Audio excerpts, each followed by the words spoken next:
I think he's got about it. I think he's got about an hour and a half planned on abstract photography. And then I would like to do just a short meeting afterwards. It's probably just take maybe 15, 20 minutes if folks could stay on afterwards. I don't want to take up Lew's time with the meeting. Well, this one actually is a little shorter than an hour and a half. It's probably Okay, more, that's fine. Yeah. Okay. Make sure you mute yourself unless Yes. you want to talk. So, and all right. the way I'll we'll hand it over to you, Lewis. Thank you. Okay. Okay, so I thought someone was going to intro me, but that's okay. My name is Lew Katz. I'm coming to you from Baltimore, Maryland. I've been a photographer or had a camera in my hand since I've been 14 years old. I'm now almost 70, not quite. I've been a photographer, for a very long time. I'm also a member of the Baltimore Camera Club, which anecdotally is the oldest continually operating camera club in the United States. We have archives that go back to the 1890s. And they're all housed in a library at a local university.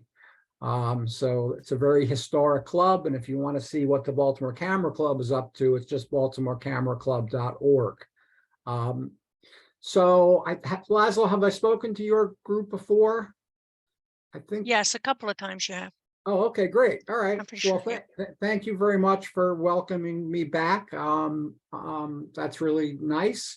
And tonight we're going to be talking about abstract photography, which is, in its essence, very difficult to sort of, to actually look at and define. I'm certainly not going to give you a definition of abstract photography because, as you'll see, it's a very, in fact, I think what I'll do now is share my screen. Someone needs to, it says host disabled participant screen sharing. So someone needs to make me a co-host or something. Yeah, I think Laszlo's working on that. Okay. We had some difficulties with getting the meeting started this evening, so.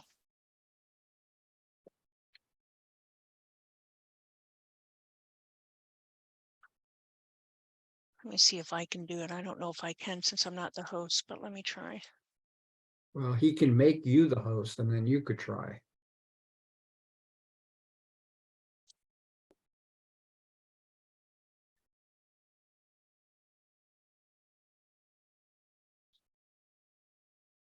It should be. Laszlo, you're on mute right now, Laszlo, but we're looking at your email page. You're on mute, so we can't hear you.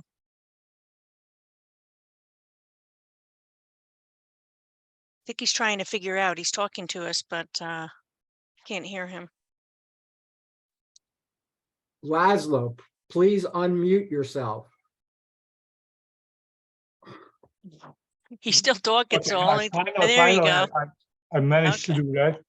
Okay, now I just have to go. Now somehow you got to make Lew the host. Or the co-host. Figure out, that.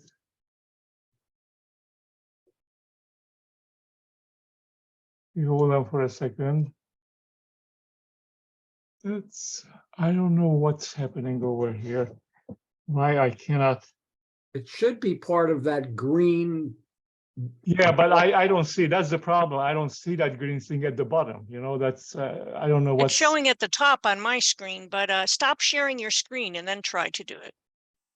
Well, that's what I cannot do. That's what I'm trying to do. Oh. And that's what, Jesus, I get only 4 buttons to click on and none of them seems to be it. Let me see one more thing. Let me just see one more thing. No. Yeah, it says that host sharing is off, so I'm not able to. Yeah. How about if I do it in the dirty way? I'm just going to stop the meeting, okay, and restart it instantaneously. How is that? Okay, Do we have to can't. log back Oh, in yeah, or? here, will- here, I got it. You know Oh, what you got happened? Okay. Doesn't matter what happened. Okay, doesn't now it matters. It has got this one of these disappearing thing. Okay, sure. Okay, and now. Okay, Yeah, right. You should be able to Share my share your screen. screen now. Okay. Yep, I can. Can you? Yes. Yeah, good. Okay, thank you, Laszlo. Oh, well. Can someone just verify that? Hang on a second.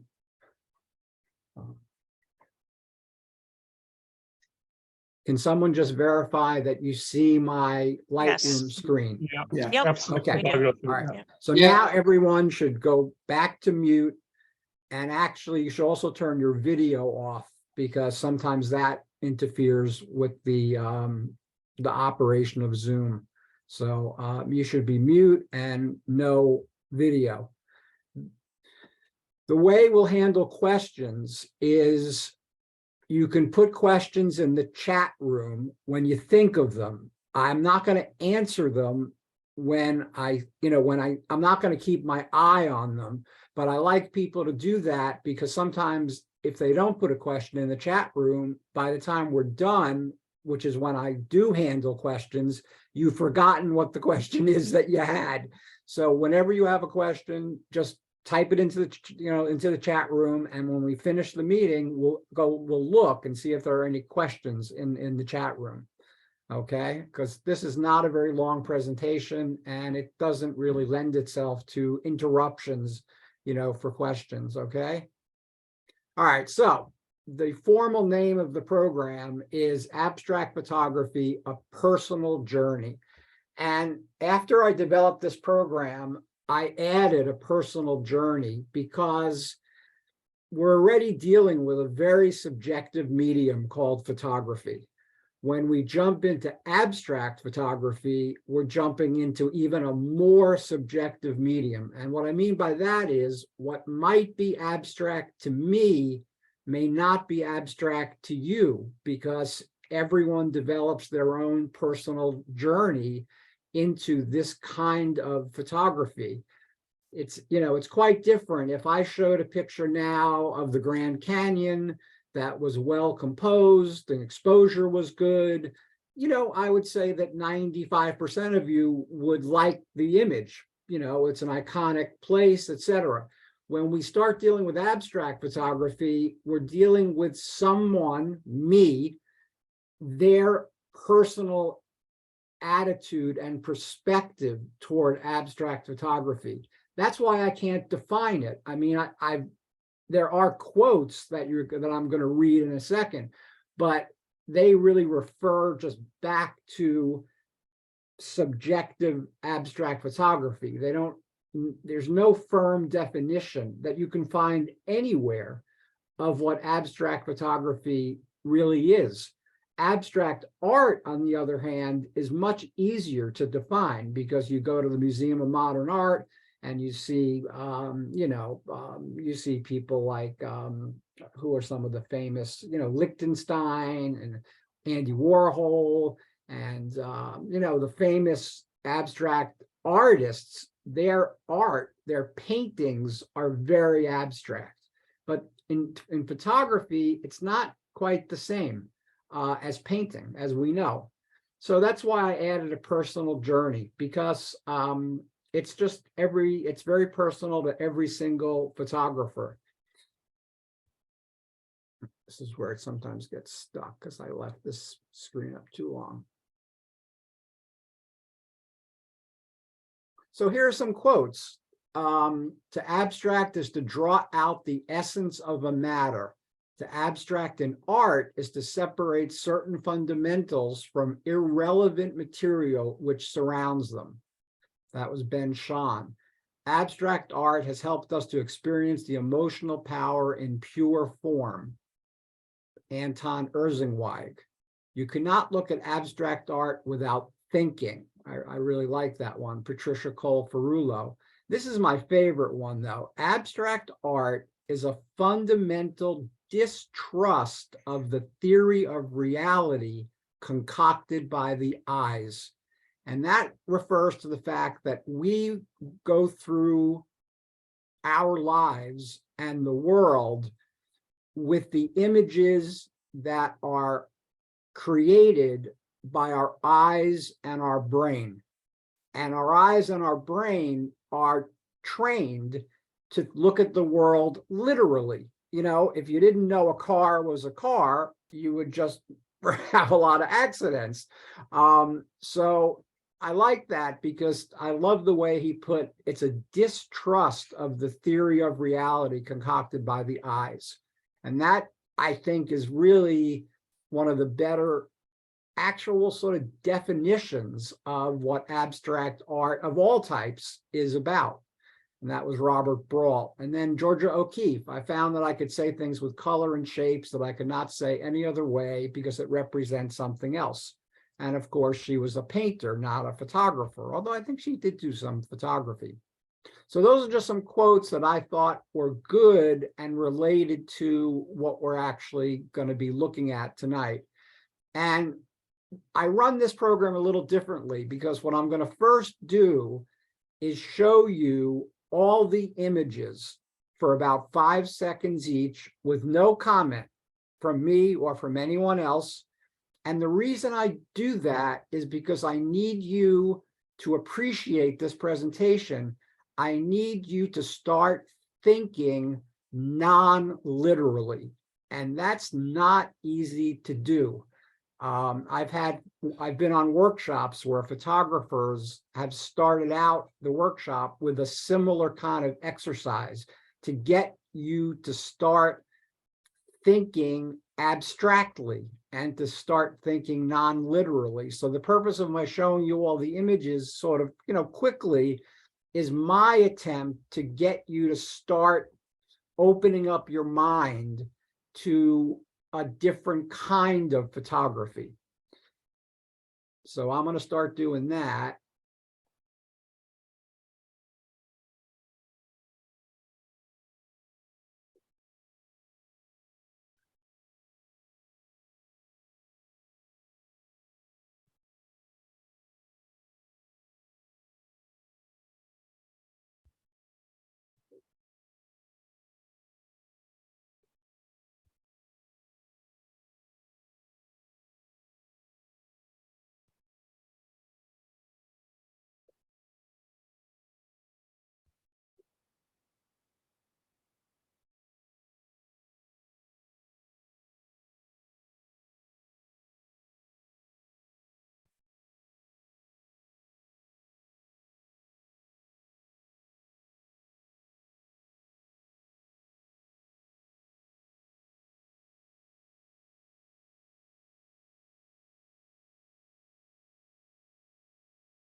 Okay, we're back to the beginning. So now let me bring this image up.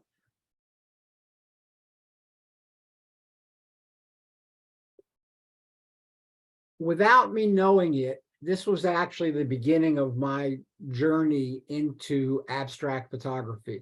The first couple of images are actual images of the water in a large river, the Susquehanna River, instantly freezing when the water receded and came upon the shore, and the temperature was maybe 8 to 12 degrees. So the minute the water touched the shore or was right next to the shore, it just immediately froze. And I had just gotten my first macro lens, and so everything you're seeing is under a thin sheen of ice. So those little bubbles are air bubbles that are trapped under the ice. And those are, of course, leaves, plant life, as well as stones. But everything you're looking at is underneath a sheet of ice. And it doesn't get that cold anymore, because of climate change. This image probably is about 15, 16 years old. And when I looked at it on my whatever computer I had back then, I kind of said, wow, this is completely different than anything else I've ever come up with as a photograph. And I wasn't even thinking about what abstract photography is when I looked at this image. I didn't say to myself, oh, wow, look how abstract that is. I just said, wow, I've never seen anything of mine that looks that way. And the next one is a seed pod sitting on the ice, but you can see the plant life that is underneath the sheet of ice, as well as all the air bubbles that are trapped beneath the ice. And so a group of maybe 5 or 6 of us, when it got cold enough, we would dash out to the Susquehanna River and have our tripods and our macro lenses, and we'd be bundled up to the core, and we were still freezing. And we had just a ton of fun playing with the way the ice was actually freezing on contact. So you could get a whole series of different images. Like this one was on a little knoll above the Susquehanna River, but the water had run up above the knoll and again had instantly frozen. And so I captured this brighter maple leaf underneath the sheet of ice with the other colored maple leaves and other, plant life, again, just caught under this sheet of ice. And when I say to you guys during this presentation that these images have an abstract quality, I can't define that. I can only define that to myself. It's something that really escapes pure definition, although I have toward the end, I have a couple of other quotes that refer to what abstract art and abstract photography is all about. So this is, again, this is a rock that has all these striations on it, although it looks biological to me. Again, trapped under that same sheet of ice. And this one really struck me because of its organic looking nature, and the other rocks and leaves of grass that are also completely frozen and trapped in time until the ice melted. And of course, the ice would melt if the temperature started hitting 25, 26 degrees. You couldn't do this because the ice would start melting. It had to be 15 or lower for us to be able to capture these kinds of images. And so we did that for maybe 2 or 3 years every winter. And then as it always goes, it didn't fall out of fashion. We just were discovering other things. So our trips to the Susquehanna to shoot these frozen images, we just, after doing them for 2 or 3 years, we thought we had done the subject justice. So this is also the Susquehanna River, and I just, when I looked at this image for the first time on my computer, it was, as if these rocks were floating in the sky.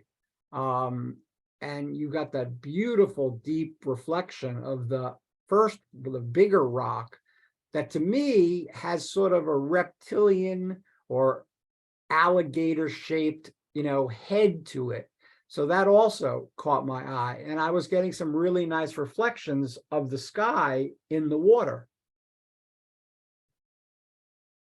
And those smaller 2 rocks in the background are really important because they actually can give this image context. Now, how do you give an abstract image context?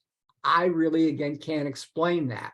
But this image, when I looked at it without those 2 small rocks in the distance, it just didn't carry the day. Just having that solo rock in the front, it just wasn't enough. I like the connection between the larger rock and the 2 smaller rocks in the background. And to me, they looked like they were floating in space. So that's why I added it to this particular category. One of the things that I play with a lot is water, because water has a reflective quality to it. And at times you can also see through it. So it's got an interesting duality. And I feel the same way about windows. I do a lot of abstracts with windows. But this is basically down at what's called the Inner Harbor of Baltimore, where there used to be more boats, tugboats and other boats that would always put out some oil on the surface of the water. And sometimes the oil would pick up some interesting colors.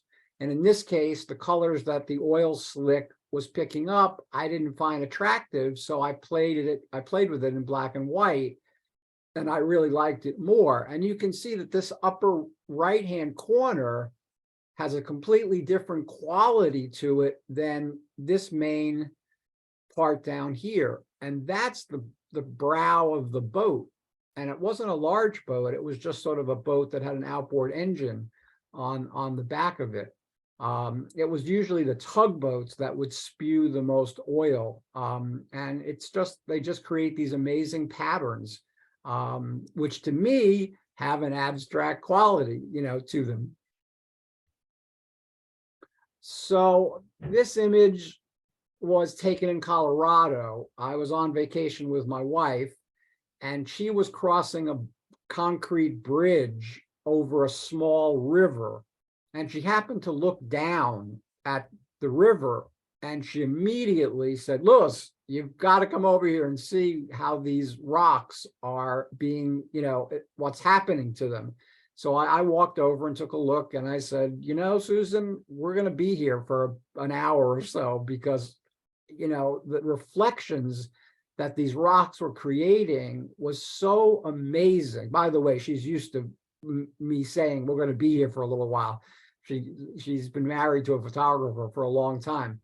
I just found this absolutely captivating. The jewel tones on the upper part of the image and these more gray pale tones. And I picked this one because this to me is like a leading rock. This one right here, this bigger one, it kind of leads your eye to the rest of the image. And again, literally, it's just rocks in a river that the sun is reflecting and getting these great colors. But non-literally, it's kind of a piece of a piece of abstract art to me. And I probably took, I don't know, 40 or 50 images on one side of the bridge and then the other side of the bridge.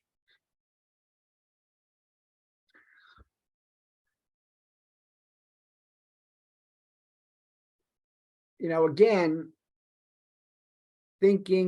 even thinking literally, you might have a hard time kind of figuring out what this is. In the literal world, what this is a reflection of a fence in the water of the inner harbor of Baltimore. And again, when I saw this on my computer, I just loved the quality of the lines and the fact that the water was creating these curves when this was created by a perfectly straight fence. And you can tell, here's the oil slick that I was referring to. This is just an oil slick, and you can kind of see a little reflection in the oil slick of the windows of the office buildings that were actually throwing a reflection onto this, onto this image. So the attraction of this to me was what the water and the reflective quality was doing to the posts, because they were, stock straight. And yet in this image, they have a beautiful curved abstract quality to them. Again, water. This is the Gunpowder River, and I'm playing with reflections of trees. You don't see the trees that are creating the reflections, but you see the reflections, and I'm basically playing with shutter speeds because the river has a current. And so the combination of the river having a current and using different shutter speeds creates a different looking image every time you fire the shutter. It's going to look one way at 1/8 of a second. It's going to look a completely different way at 1/2 of a second. So I used to, run through maybe 8 different shutter speeds and then just pick out the one that I thought was the best. And you can see, the current and, in this image, it's very evident, especially, well, it's very evident throughout the whole image that this is a current. So I'm using a slower shutter speed to catch that current, but not slow enough so that it totally blanks out the reflections of the trees. And if you use too slow a shutter speed, that's what would happen.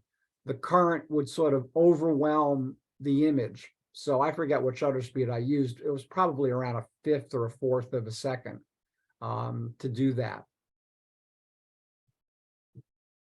Similar kind of image, but I like the fact that you can't see the reflections of the trees as clearly as the one before. And I also love, again, the combination of that plus the current that you can easily see is what these trees are reflecting into.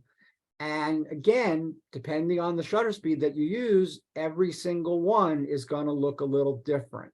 And I don't like them when they freeze the action, because I just don't like, it doesn't create an image that's like this, where you can actually see the water running and some trees on the opposite bank just being reflected in the water.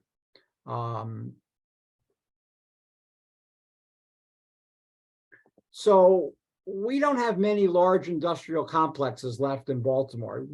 Baltimore used to be a big factory and mill town, in its day, in its heyday. There's only really one left that I know about in Eastern Baltimore City, called the Crown Cork and Seal Company. And they made all the bottle caps from 1915 to 1925. And this is, a lot of the buildings remain. They use them for different purposes now. Some are just sitting unused. I think at some point the whole complex is going to get razed to the ground, and because the real estate is probably worth more. They're renting out space to artists and to small cottage industries, but I can't see how they can be making much money off of that. And I went down one day after it rained, and I knew, because of the topography of the walkways in between the buildings, that puddles, not puddles, big, large puddles would form. And I thought I could probably get some really interesting reflections off those puddles. So this is a reflection of a building. The only thing that's actually sticking out above the puddle is this little grate right here, which I think is like a steam release or something. And what really caught my eye was these open windows right here, and notice that I used a really harsh dynamic diagonal, because if I would have shot this straight on and tried to make it look straight by correcting the perspective or whatever, it would take all of the dynamism out of the image. And I think doing it as a very strong diagonal really adds to the abstract quality of the image. So here's a process that I use to create a piece of abstract art. A friend of mine and I were driving in northern Baltimore County, probably about 5 months ago, and we came across this small waterfall right off the road. I mean, literally right off the road. So this is what the scene looked like when we first came across it. So we pulled over, there was a space for us to pull over, and I can't see much from where I Well, am. you can sit where I'm sitting. and so we broke out our tripods and the lenses that we wanted to use. So this was the first original scene that we saw. And then this image, which was slowing down the shutter speed to give it a more of a, flowy cotton candy kind of effect. But when I looked at this image on my LCD screen while we were out shooting, I said to myself, Lewis, how many shots like this of waterfalls are you going to create? Because a lot of waterfall pictures look really the same when you take a very close look at them. A lot of people love that silky water effect. And it's, if you're sitting on a rock looking over a really fast running waterfall, and you're able with neutral density filters to slow your shutter speed way down and also lower your ISO to as low as it goes, you get some really cool, qualities. You get those cotton candy kind of qualities. But I said to myself, what else can I do with this? There's something else here. And because of this falls not being very large, I only had to walk up a small berm. And yes, I was trespassing because it said no trespassing, but it was so close to the road, and we weren't worried about it. And so what I did was I made myself up to what I call the top of the falls. Now, you rarely get the ability to just look at the top of the falls and create an image of it, because most waterfalls are running way too fast for you to do that. But in this case, I was able to create this. And this is the water before it goes over the waterfall. And I purposely left out any inclination of anyone thinking even that this was the top of a waterfall.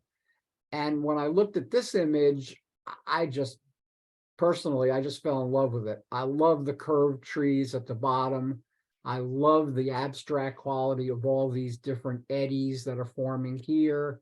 I love the reflections of the trees up here. And all in all, it sort of really creates a very abstract way of shooting a piece of a waterfall. And I've gone back a couple of times since and have created some other really nice images. I have to figure out what time of day to go, because these are all reflections of trees that are up here somewhere. And I don't know what time of day we were there. But, obviously the sun has to be coming through the trees and creating this image. So I can figure out, directionally east, west, north, south, by just looking at a map, actually. And then I can start thinking about what's really the best time of day, which would be kind of easy to figure out because it would depend where the sun is. So this is either I believe this is somewhere between morning and late morning. I don't think this was an afternoon or late afternoon shot. The sun is just too strong. It's creating too strong an image for it to be like in the late afternoon.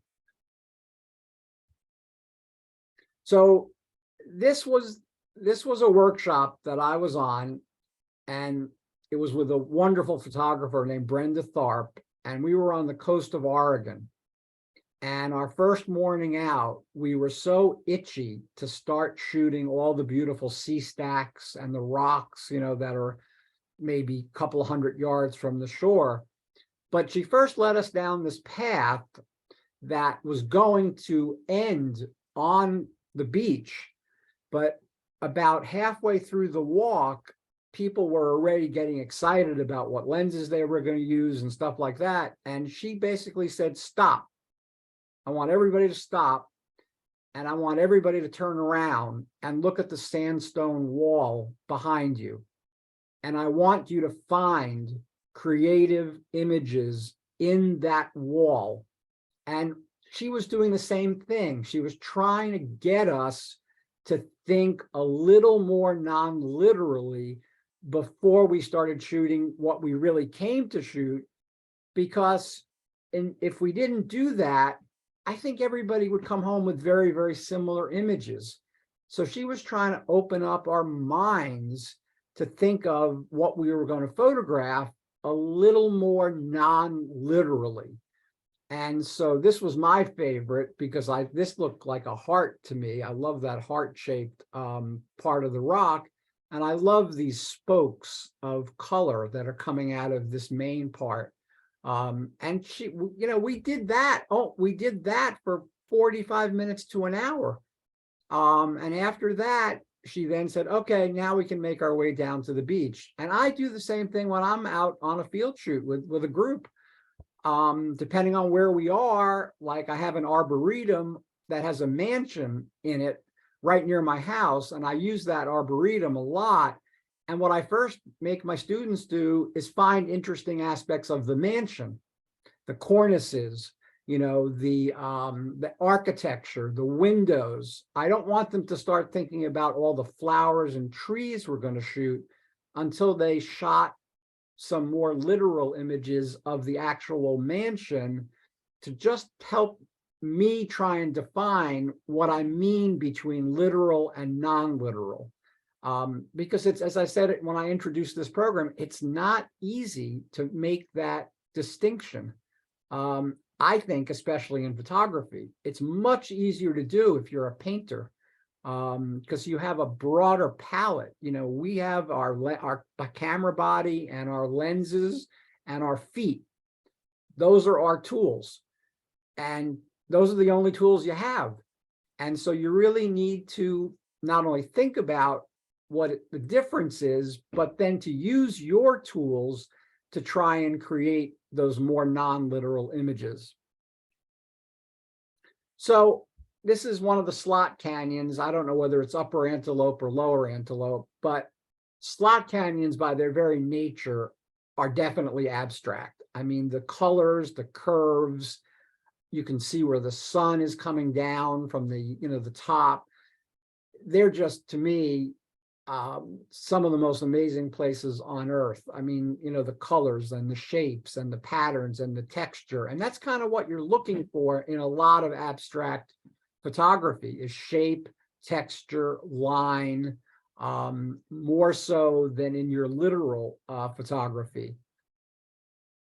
But when I went to the slot canyons for the second time, which was like maybe 2 years later, I started concentrating more on the intimate landscapes, as Elliot Porter would say, instead of those broader shots of seeing, you know, more of the slot canyons.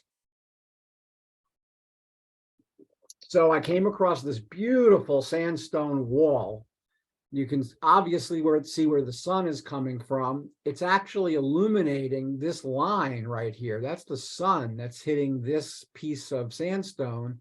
And then it falls into shadow under this little shelf, and you get all these beautiful striations in the sandstone. And so the second time I went, I did take some of those broader images as well, but I tried really hard to spend some time shooting the more intimate parts of the slot canyons. And it's just not easy, because you see how distracting the other formations are, and they're all around you. So it's the kind of place you go into, and these days they're usually very crowded unless you go at a really off time of year. You see a ton of shapes and lines and textures and colors all around you. So it's really hard to say, no, I'm not going to shoot that for the next half hour. I'm going to concentrate on finding smaller, more intimate scenes within this slot canyon that I think would really create a nice image. This is on, I think, one of the same trips. This is somewhere in Utah, and I think these are made of gypsum. I think they call it the White Hills. But again, after shooting the broader landscape, I concentrated on the really interesting and abstract patterns of lines that were being created by these formations. I mean, to me, this looks like a giant leg or hand that's coming down, and these lines on the bottom sort of define, the fingers, so to speak. And standing in front of one of these formations was absolutely incredible. It was just, so awe-inspiring. And again, that's how I normally work. I start wide, meaning I try and get as much as possible of the landscape in the picture, and then I start narrowing down my focus. And that's exactly how I teach as well. Because the problem with most novice compositions are they're way too busy. They have way too many elements in them that are distracting. And the way to start avoiding that is to narrow your view of what you're actually shooting. And that's how this image, was created, by that process. Another thing you find out west a lot are these cracked mud foundations. And they're just amazingly interesting. I mean, this one, the blue coloration is coming from the fact that I'm shooting this in almost early evening. So I'm not working with much light, but these guys aren't going anywhere. So I had my camera on a tripod, and maybe it was set for 4 or 5 seconds to get the exposure correct. But it caught that beautiful blue tonality that the sun going down was creating. And you can come across places where there are miles of these mud flats with these amazing patterns in them. I just picked this one, for this presentation, but I've got at least 10 or 20 of these that I really, really enjoy looking at. And here's one without the color, and I don't think it's as interesting, but I really like the way the cracks have formed in between these pieces of, I'm not even sure whether this was rock or sandstone, but I really just like the interesting patterns and the fact that you could see the darker lines against the near white surface. I just found this really interesting and abstract.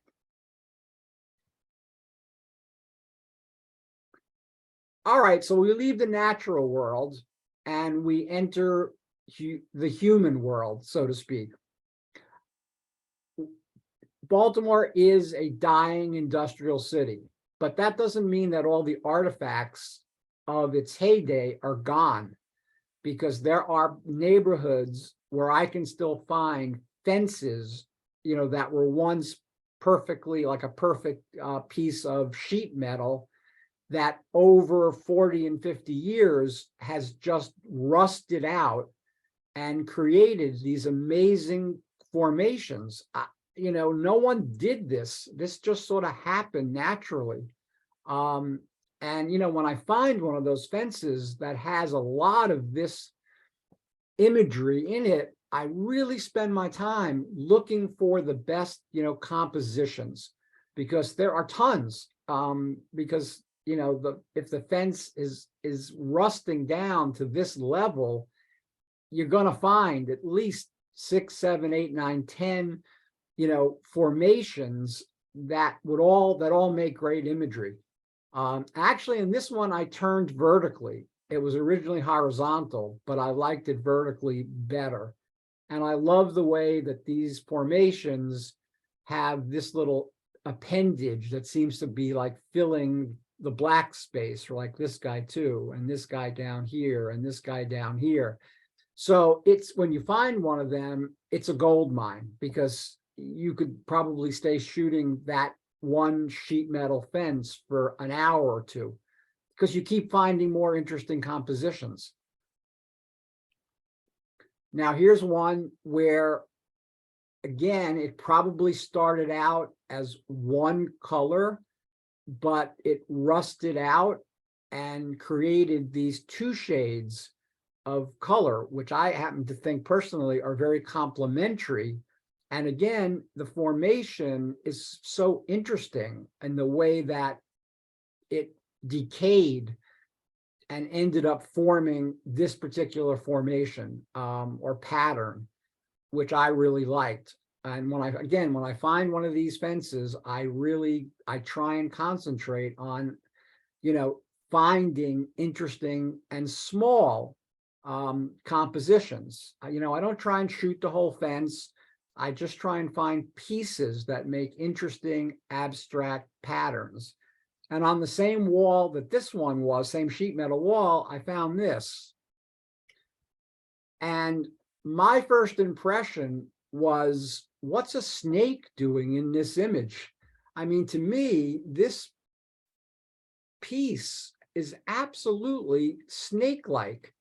There's an eye, there are two nostrils, there's a mouth down here, and he's like coming down into the formation. When I found him, I was just like, wow, I was just blown away. And that just happened. It just happened. That's just how it decayed. And there was actually another one too. And I had an image of two snakes, but I like this one better. And I like where he's positioned, you know, on the left-hand side of the image. And I just love all these swirls, you know, in the rust. They're so artistic and yet so non-literal. You know, it's impossible to say really what this is unless you knew what it was, or whether you've shot something like this before. So you may have seen this image already, because this was in my Art of Black and White, but this was one of the first times when I was in the Museum of Modern Art, and I was moving from one gallery to the other, and I had my camera with me, and I turned to the left and I saw these two. In the literal world, they're water fountains, but for the first time, I didn't think of them at first as water fountains. I saw this scene and I said, wow, this looks like two people wearing these long, dark skirts and emanating some force field, which in the literal world is just a reflection of the lights on the ceiling hitting the basins and throwing up these beautiful, you know, streams of energy. So this was one of the first, this is probably like 10 years ago. This was one of the first times when I took a quick look at something and I wasn't thinking literally. I automatically went into a non-literal world. Because to me, this is still one of my favorite, you know, images. It's just, it lends itself to creating something different out of it. And originally it was a color file, of course, and I converted it to black and white, because by converting it to black and white, I was able to darken the skirts down and I was able to brighten those reflections that were coming from the basins. So I was really happy when I walked away. I said, okay, I can look at things and it doesn't always have to be literal.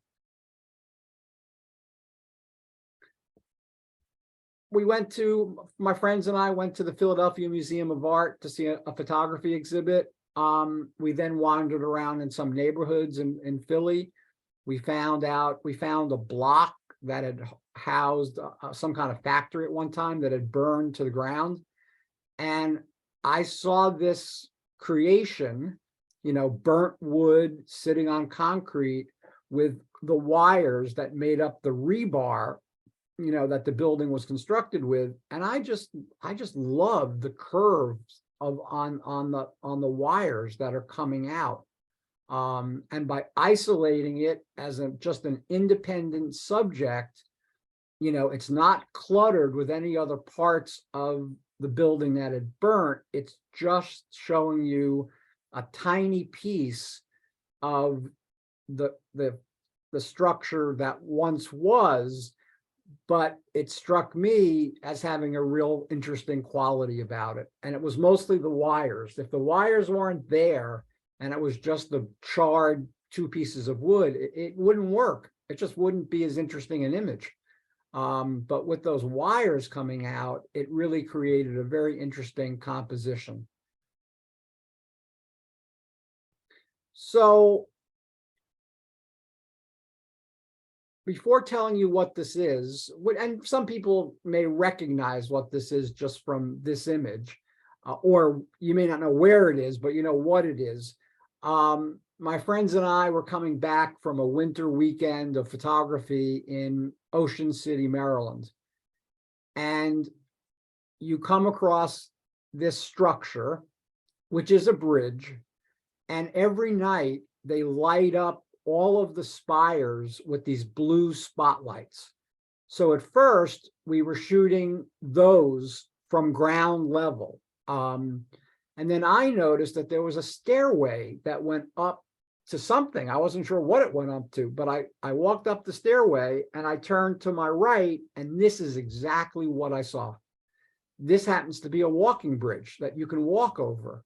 But what struck me, of course, I wanted to include some of the blue light spires, but what really struck me was the interesting nature of the walkway. It had this whole string of lights going all the way down, throwing these beautiful pieces of light out, which in turn created these great shadows in between. And, again, I'm always looking for the unique way of shooting what other people and my friends have shot a lot of. And when I'm really happy is when I look at an image that I've created of something that people have shot many times before, but it doesn't look anything like anything I've ever seen of that particular subject matter. Because that means, at least to me, I have created a unique vision of this particular subject matter. You can argue back and forth as to whether this is abstract or not. To me, it kind of is, because of the combination of the walkway and the blue lights. So it's a great place for photography.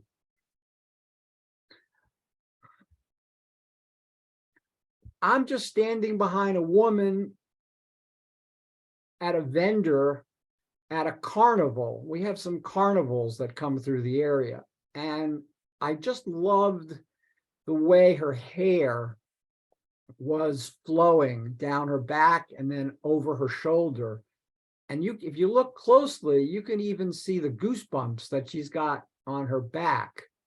And by not having any part of her face being visible, that to me is what puts it in this quality or in this presentation.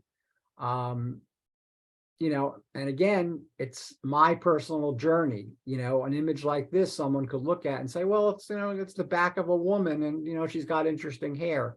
But I look at it as something much more than that. It's pattern, it's line, it's shape. And I just love the fact that you can't really see any part of her face. You have no idea, what expression she has. And that's exactly the opposite of the way that I do street, photography. In street photography, I'm really trying to get people's faces and especially their eyes. So to me, this was like something completely different.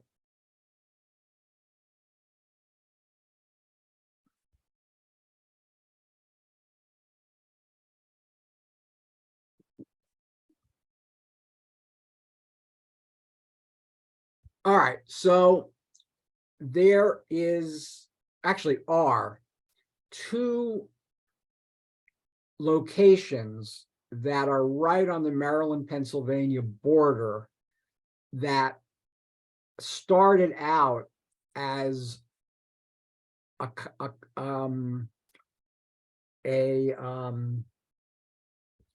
conflagration of used cars and used trucks.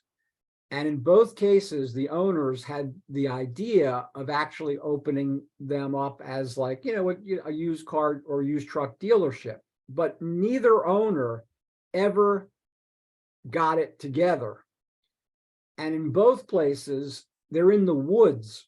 And in one, it covers about 60 acres, and another one I think is even larger, 80 acres. And it's just old used cars and trucks sitting in the forest is basically what it is. And you really have to be careful where you're walking because there's a lot of big divots and holes. You can't go when it's snowing because you might take a step and go flying because it might go right into a hole. So this is the inside. I'm shooting from the inside out. And this is a pattern that I found on one of the old cars, windshields.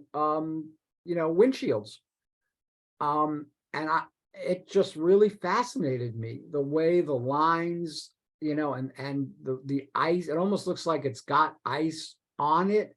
It may have, because that in the background, that almost looks like a little snow. So we may have gone on a day where we had a little snow. And I just, that's what when I go to places like that, I think, well, what am I going to concentrate on today? Am I going to just walk around and shoot interesting cars and trucks? Well, that's not very interesting. I try and get into the nitty gritty. So this particular day, I really concentrated on windshields because so many of them were cracked and making such interesting patterns that I just found them to be fascinating. And this is I think one of the better ones, that I found, because it's got a beautiful set of curved lines at the top, and it's got all of those stock straight lines coming right down the windshield. And this is like some junk that's sitting on the dashboard. So, it's a good idea when you go out to shoot to sort of have an idea in mind. You could call it a theme. You could call it, I'm creating a body of work, but I like doing that because it helps me focus on something in particular. So I'm not so scattershot, which I think is what a lot of us end up doing.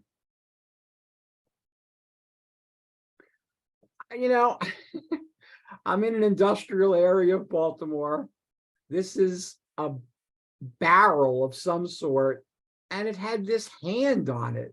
And, it was like, what the hell is this? I mean, who made this? How did they make it? It almost looks like a stencil maybe was applied to the barrel, and then it was painted with spray paint or something. I can't think of really any other way that this possibly could have been made.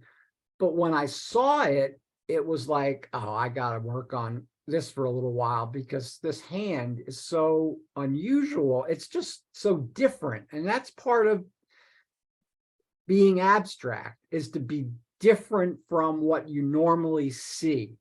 And I certainly don't normally see this kind of outline of a hand on an aging, rusting yellow barrel.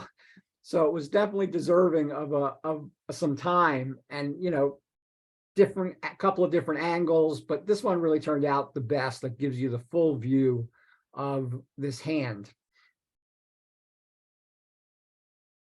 I'm a big fan of Callahan's photography. He's very minimalist. When we used to get snow, it's going to be 78 degrees on Thursday in Baltimore. It's insane. We used to get snow, and I was out one day shoveling, and it was only like 4 or 5 inches of snow, but it needed to be shoveled off the sidewalk. And I turned to my left, which is my back lawn, and I saw this scene. I saw all these sticks just sticking out of the snow. And I love the pattern that they made. And notice that some of them almost look like they have little nail heads on the top. And yet that's just the natural formation of the sticks. And I love the way that the image moved from right to left, but because of these curves of some of these sticks. And so this was my homage to Callahan. I also noticed that this formation in the back is kind of torso-like. You know, there's the waist right here, and then it broadens out where the hips are. And that's also part of this process when you look at something to try and think of it as something other than some sticks sticking out from the snow. Because as I looked at this and as I began to photograph it, I just kept seeing different things that caught my eye. And this was the best composition out of, you know, all the ones. I probably shot about 30 shots. And this one I thought was definitely the best composition. Okay, intentional camera movement. That's another way to create abstract art.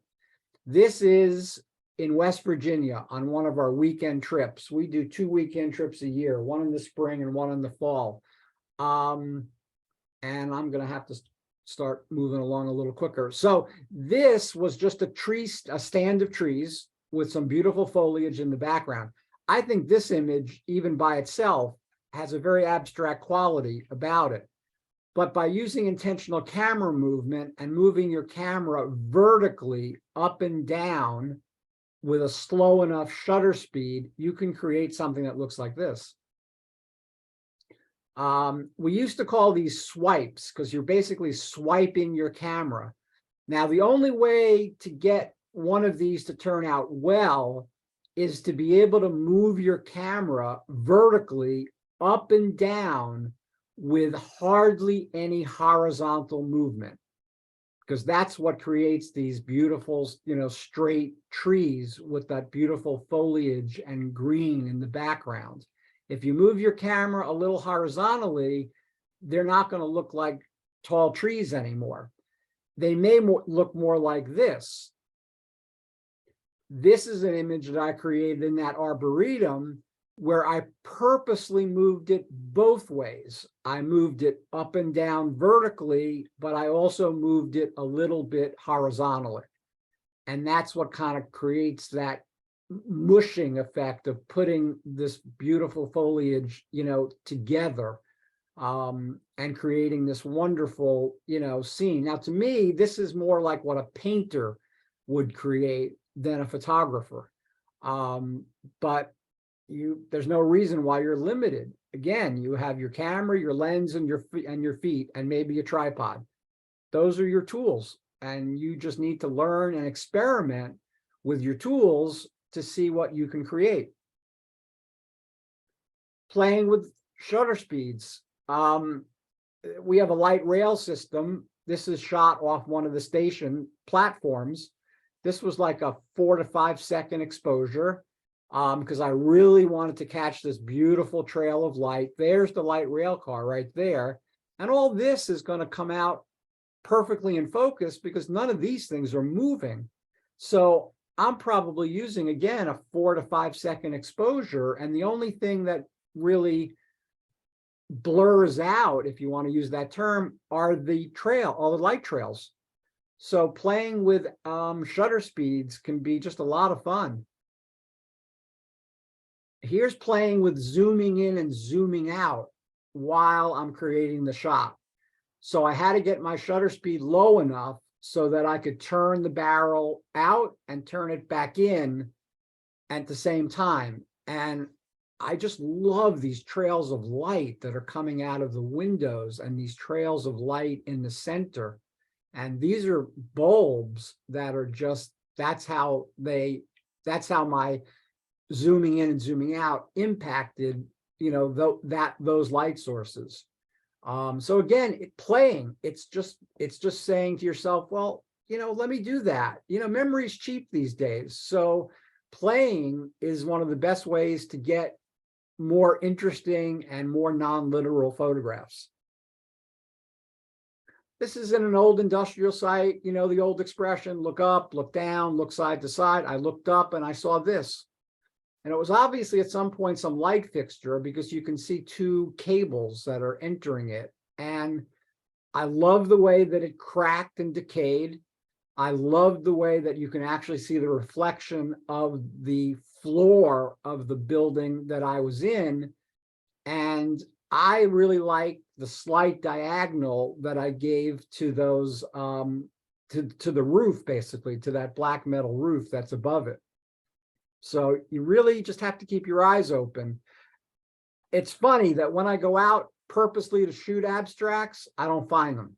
When I'm out just shooting generally, that's when I find them. So I mean, there are times when I go out looking for them and I do find some, but it's more part and parcel of just being out there shooting is when you find them.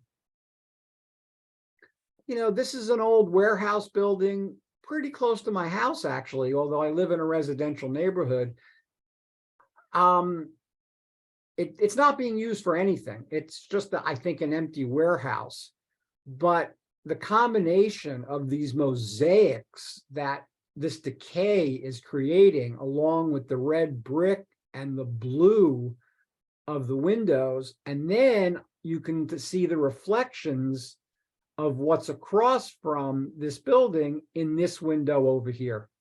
And I looked at, composed this and said, wow, this is just so cool a shot. And this building probably won't be here in another year or two, because the real estate is too valuable to waste on an abandoned warehouse.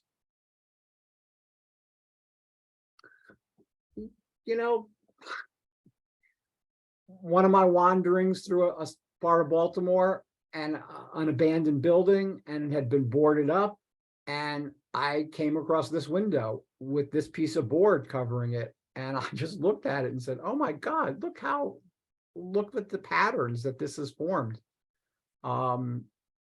It's, so you can't quantify an image like this. It's just there. Nobody created those or painted those black lines. That must have just been a quality of the piece of wood that was used to board up that particular window. These guys on the top were very attractive to me. And then it has that row of bolts that go across. So as I said, I love windows because they really have a great quality about them. Like this one. Here's a window in South Baltimore, in an old factory. Some glass panels have a pattern, some don't. But what I really noticed was I could capture the reflection of this tree all the way from its very top, all the way down to its very bottom, and capture it as a reflection in this really interesting window. And to me, the combination of elements creates something that's really very interesting, and I consider it somewhat abstract. This was shot off the High Line in New York City, which is the walkway that they built instead of tearing down an abandoned elevated rail line. And that's the reflection of the building across from the building that I'm shooting, because it's pure reflection. And I just love what it did to the building, the curves that it created. You can still see all the balconies. They're pretty straight up and down, but the interior of the reflection is very warped and very curved, and I think very abstract.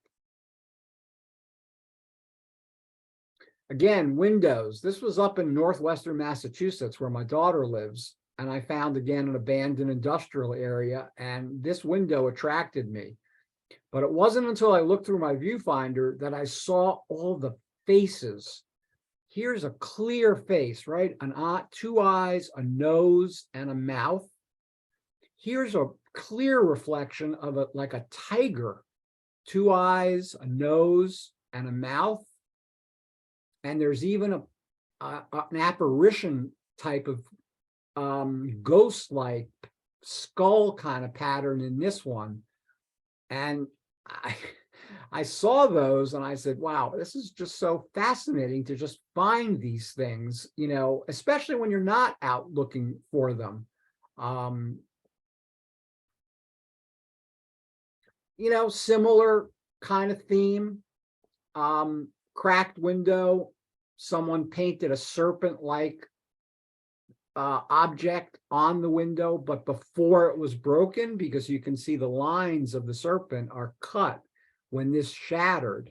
And I love the point of shatter right here and the wood panel that was being used to board up the building behind it.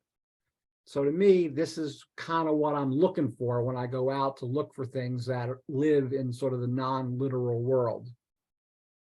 This is very similar. I came across this old busted out window with something behind it. I don't know if it's fiberglass. I was praying that it wasn't asbestos because I wasn't wearing a mask. But I just love the way that the shattering glass formed this really interesting pattern and then had that formation that you could see through it. And again, I don't know. It could be just pure fabric. It could be asbestos. It could be any number of things. But these, again, are the kind of images that I'm looking for to put into this category. This was a botanical garden that my wife and I visited. And when I walked into this portal that you had to walk down to get into the garden, it just struck me. I mean, the pattern that the sun was creating by coming through that arbor on the top, it was just amazing. I mean, I looked at all those beautiful reflections on the stone pillars, and every one is just absolutely interesting. And those are actually two people, but for some reason, everything is pretty much in focus, but I don't know whether they were moving or something, but you can't really clearly make them out as people, which is good, because that would really take away from the abstract quality of the image. So I think I took this in Charlottesville, Virginia, where I have a cousin living. Now, I'm Jewish, and although I have lost all my connection to Judaism and to Hebrew, when I saw this paint, the way that it peeled, it to me, it struck me as looking just like Hebrew letters. And that's what drew me to create this image. I just looked at the shapes and the patterns, and I just found it fascinating. And I love the texture of the wall behind it. Really interesting. But it really struck me first as like Hebrew lettering, which unfortunately I don't remember anymore. You know, driving around in the country, I passed this little shack that had those asphalt shingles, and it had this beautiful, you know, it was actually a large bush that had sent up shoots up the side of the shack or the shed. And I loved the combination of the whiteness of the branches against the dark coloration of the asphalt shingles behind it. So it just had, to me, it had a lot of movement in it. And I felt that it definitely fell into this category that we're discussing tonight. I mean, to me, when I looked at this, I had a laugh. I mean, the sign was lit that says open, and yet there are these steel bars across this window that look like you absolutely couldn't get through them. So it was, to me, it was juxtaposition. And that's sometimes what's really cool about abstract photography too, is when one element is totally juxtaposed against another. And this is a perfect example. I mean, this place might be open, but it certainly doesn't look open from the way this window looks. I have one lens baby from a long time ago, and I've never really gotten good at it. But there were some peaches sitting in a bowl on my dining room table. And I said, you know, I'm going to take out my lens baby and just create some shots. And this was one of them. And it has, you know, an anatomical character. to it, and yet it doesn't. So I felt that it, fit very nicely into this, category. And I love the way it picked up all the different shades of this particular orange over here. So it's something that I play with from time to time, but there are people that are really good with lens babies. I'm not one of them. So macro is another entrance point into abstracts. Now, when you look at this yellow begonia, because of how overwhelming the yellow is and the way that we associate yellow emotionally, this really isn't too abstract to me. But when I converted it and it became this has much more of that quality about it. This is far more ethereal, and it doesn't carry any emotional weight because it's not any color.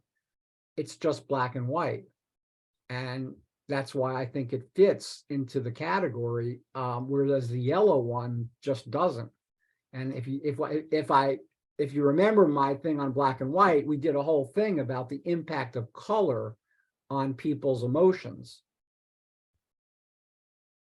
And again, playing with macro, I'm really playing with one focus spot, like right here. That little spot of water is the sharpest thing in the image, and the rest of it is just a combination of abstract curves, patterns, and color. This is the inside of a dahlia. We're getting really, really close.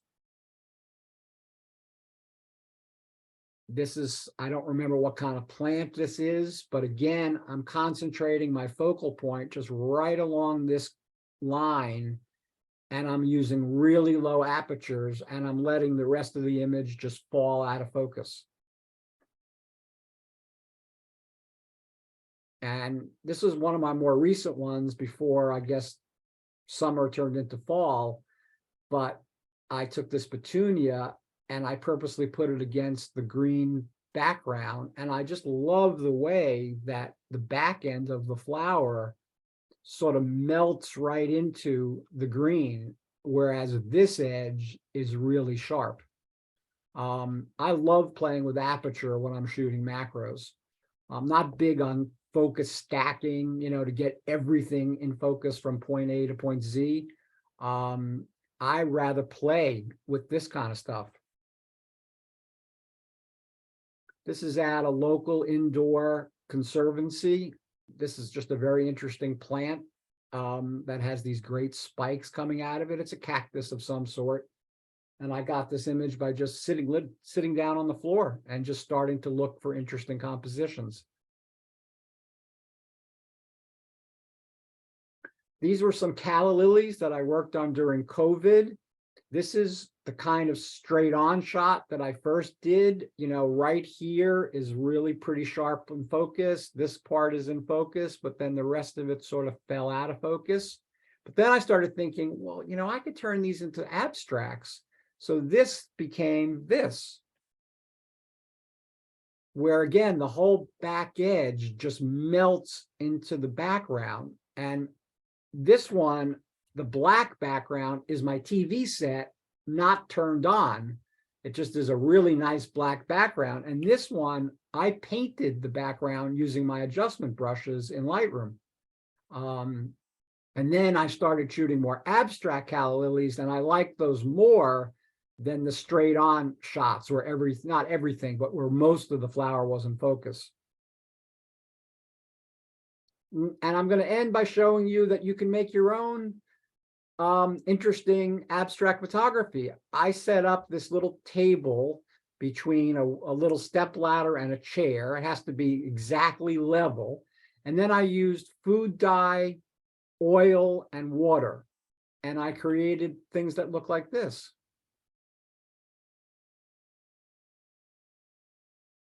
And like that. And the last one is this one.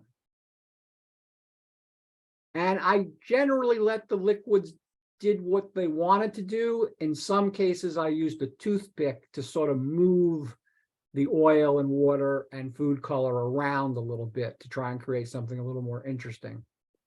So again, thank you for your attention. I'm going to stop share now.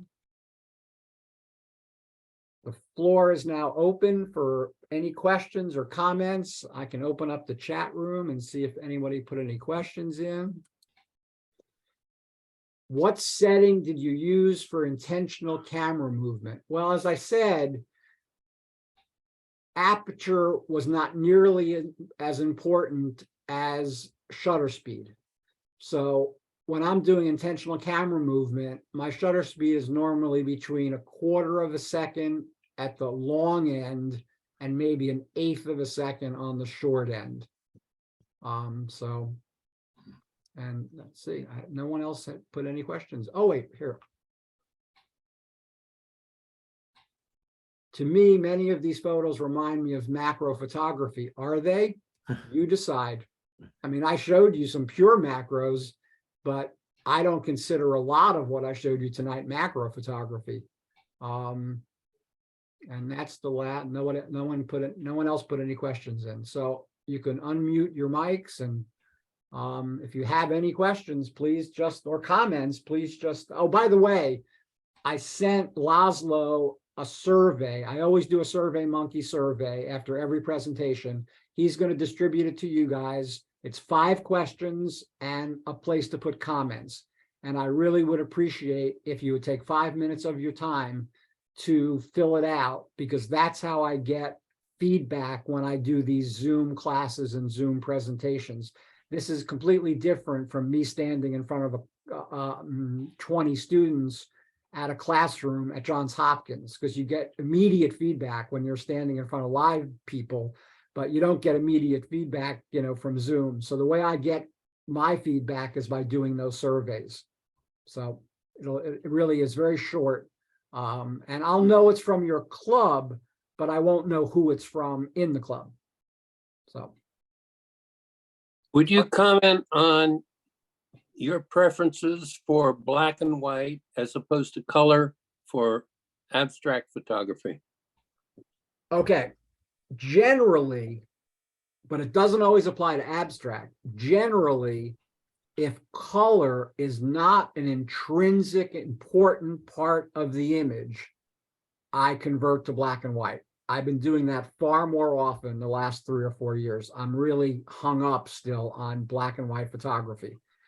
Abstract, black and white actually works better in a lot of cases, because the colors sort of get in the way sometimes of what abstract quality you're trying to show. And you saw that quite a few of those were in black and white, but there was quite a few in color as well. It really all depended on the subject matter. But if you want to start playing with abstract photography, I would suggest starting actually with black and white.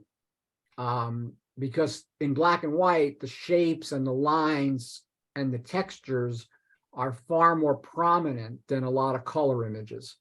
So, and that would be my answer to that question. Anybody else? Do you have a favorite lens for abstract photography? I use a general purpose lens most of the time. I have an Olympus mirrorless, and for that camera, I have a 24 to 140. And I also have a Nikon D7500, and I have a 27 to 120. I like they're very high quality lenses. They're pro quality lenses. And it gives me the ability to get close sometimes by going wider, because if you go wide angle, you can get closer to your subject matter and still keep it in focus. But it also allows me to reach out a little further if I see something that I just can't get to, maybe, and then I would zoom out to get it. And I have wide angle lenses, and I also have longer telephoto lenses, but I tend to use those all-purpose lenses more often, because it just avoids you having to keep changing lenses all the time. and they're when students ask me about upgrading their camera, and they have a perfectly good camera, like a Nikon D5500, which is a perfect, beginner, a great camera to start with, I tell them, no, your camera's fine. Buy better glass. It's the kit lens that's holding your quality back. It's not the camera. People think, oh, I'm not getting good quality images because my camera's not good enough. If you have a good sensor in your camera, it's the lenses that are holding you back.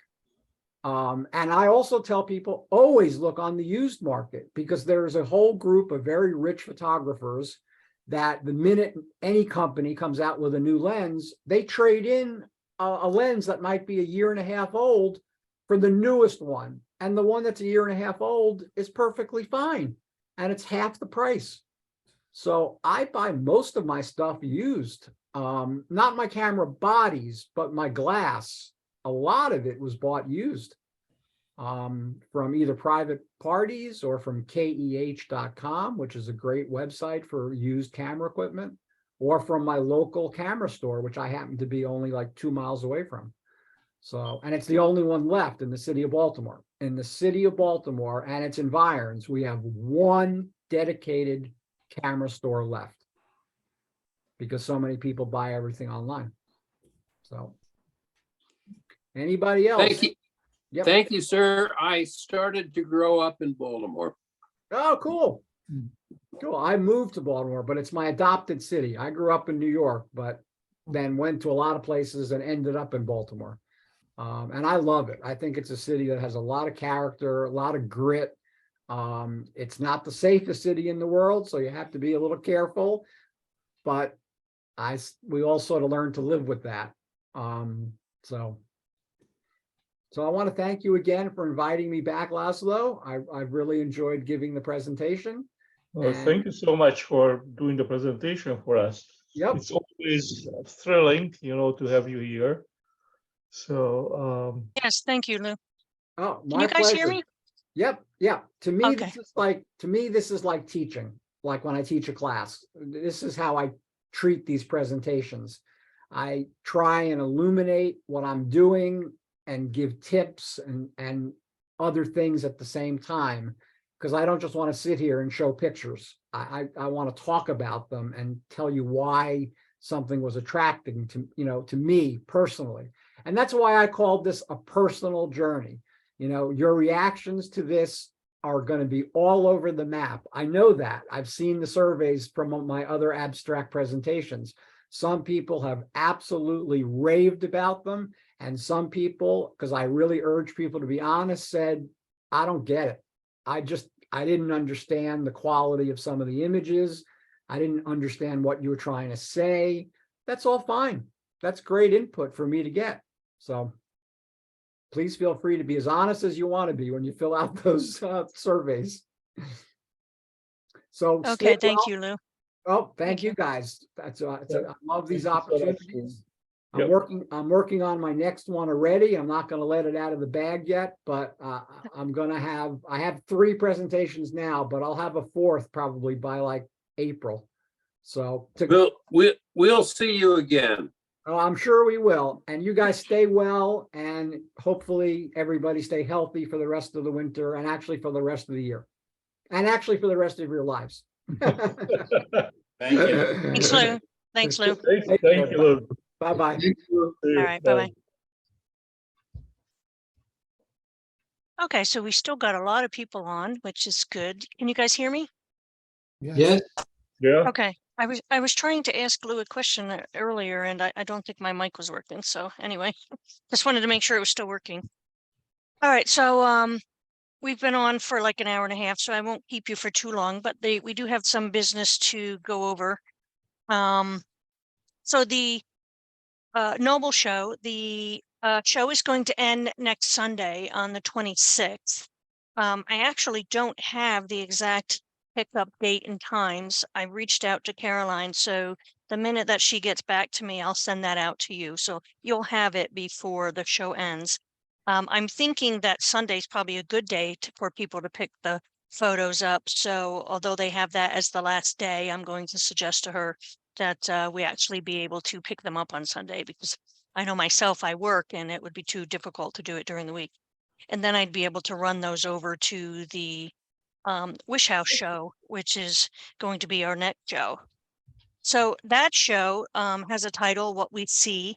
The opening reception is going to be on March 4th, and that show is going to run almost 2 months through April 30th. The drop-off dates begin on the 26th, which is the Sunday, the last day of the Noble Show. So like I said, it makes sense for us to be able to get our photos on the 26th from Noble and to be able to run them right over to the Wish House if you're participating in both. The drop-off times are 11 to 4 when they are open. If you can't do Sunday, then they also are open Wednesday and Thursday. The hanging is going to take place on the 3rd, which is only 1 day before the reception. So we really have to stick to the drop-off dates and the hanging date and make sure that we're not bringing anything last minute. I think that Gail is still waiting for a couple of folks to send her the titles to their photos. So if you are participating and you haven't sent those to her, please do that as soon as possible. I'd say within the next day, because she has to prepare the labels, and I know how time consuming that can be. And it'd be nice to have the information ahead of time. And she also needs to have the confirmation of who's going to be in the show. I think only 11 people have confirmed, but she also has to prepare the bios. So she needs to update the bios that we did for Noble and pull out the people that aren't going to be in the show, and then add the people that are going to be in there. And if you don't have a bio on hand, then she's going to have to reach out to you to get one. So she needs more time to do this. So please don't wait to the last minute. We're almost there as it is. So please try to give her the information if you're going to be in the show. And if you've already confirmed, give her the titles and prices, etc. In the next day or so. Gail, did I forget anything? Just one more thing, John. I think we should make sure that everyone prints out the labels, for their pictures. For the front and Because back, the yes. labels that we had previously, for the Noble Show, they probably have been thrown away. I don't know. I'm not sure about it, but I just presume so. Yeah, that's a good point. So if you're picking up the 1 day and bringing it over to Wish House the same day, bring your labels with you so you can attach one to the front of the photo and one to the back. And the link to the labels, it's on the website. You can download it from that. But then I am going to send another email, with the direct link as well. Okay, thank you, Laszlo. Yeah. And Gail, did I get everything? Yes, thank you. You did. Okay. All right.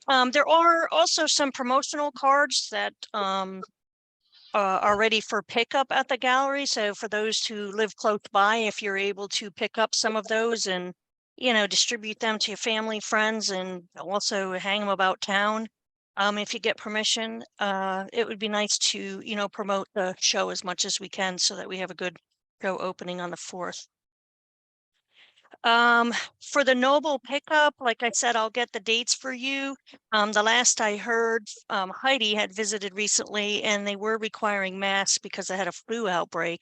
So just be prepared that when you go to pick up your photos, you might need to wear the masks to go into the back there to get your photos. I haven't heard anything. Oh, I'm sorry. Sorry, I just wanted to add, they do have masks at the desk. And Okay. Don, one thing on the Noble Show, I know they have advertised that the show will be going on through Sunday at 4 p.m. And it would be good if we could, like, let's say we pick up our photos at 4 o'clock at the end of the show, if we could bring them over to the other gallery by 5. I know they have a drop-off time of 4 p.m., but just given the timing of the close of the show, if they could just give us an extra hour, I think that would be good. That way we don't have to take the photos out early.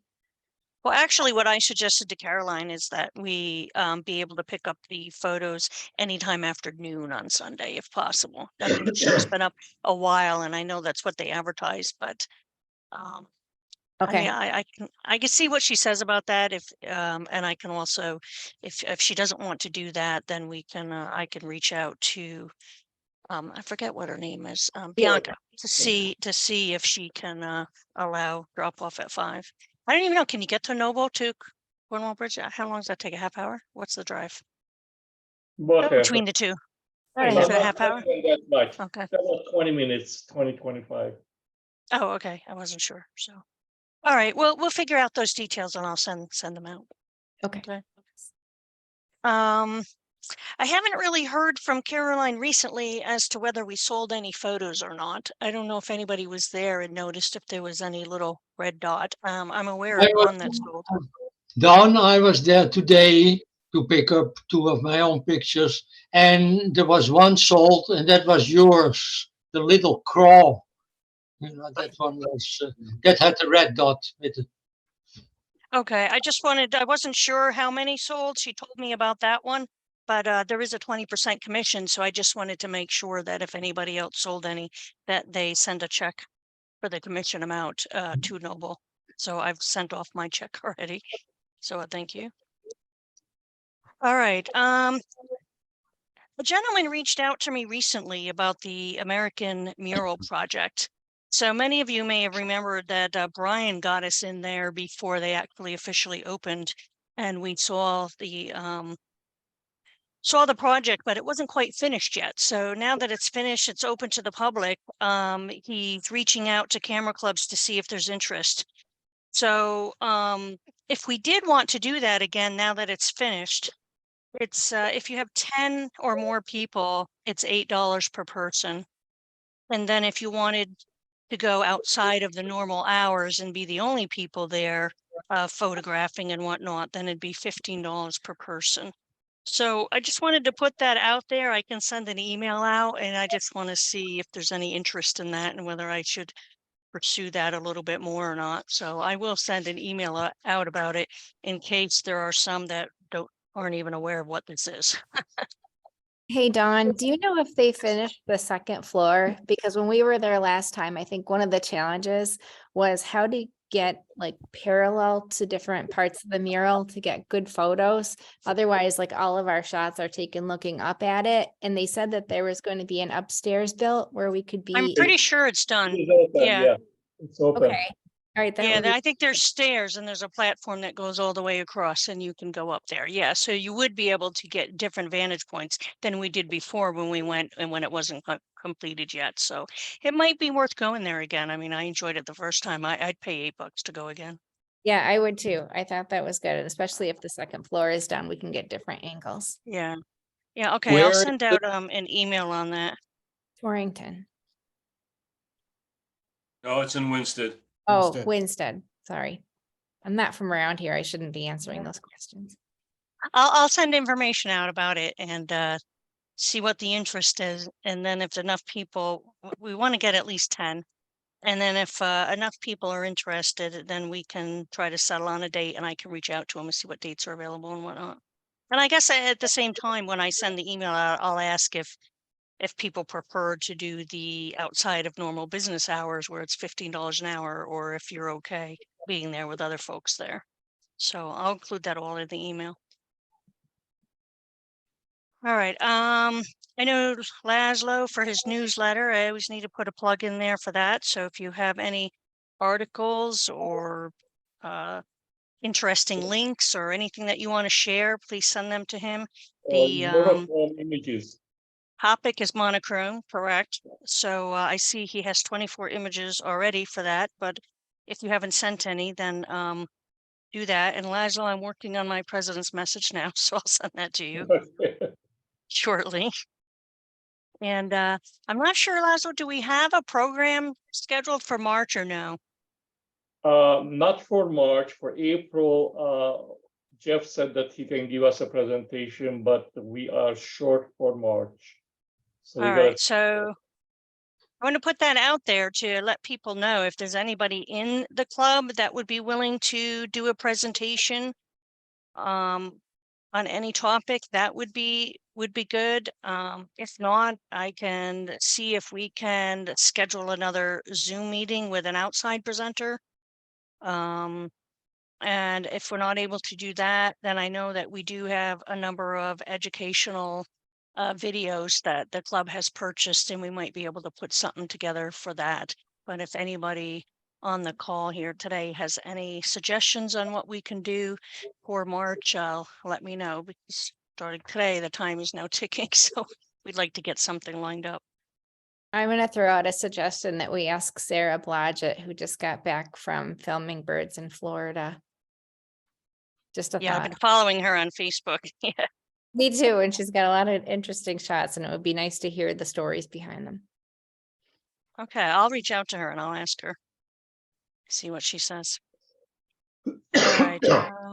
I think that's all I had. Is there anything else that anybody else wants to bring up? Nope, that's it. No. All right, I think it was a good meeting overall. So thank you all for participating. We had a really good turnout, that's for sure. And we'll give you the information when we have it on what the next meeting's going to be. So we'll start working on that and I'll get the information out to you. So thank you, everyone. All right. Thank you. Thank you. Thank you, Don. Mm-hmm. Okay. All right, good night. Bye. Good night. Bye. Bye now.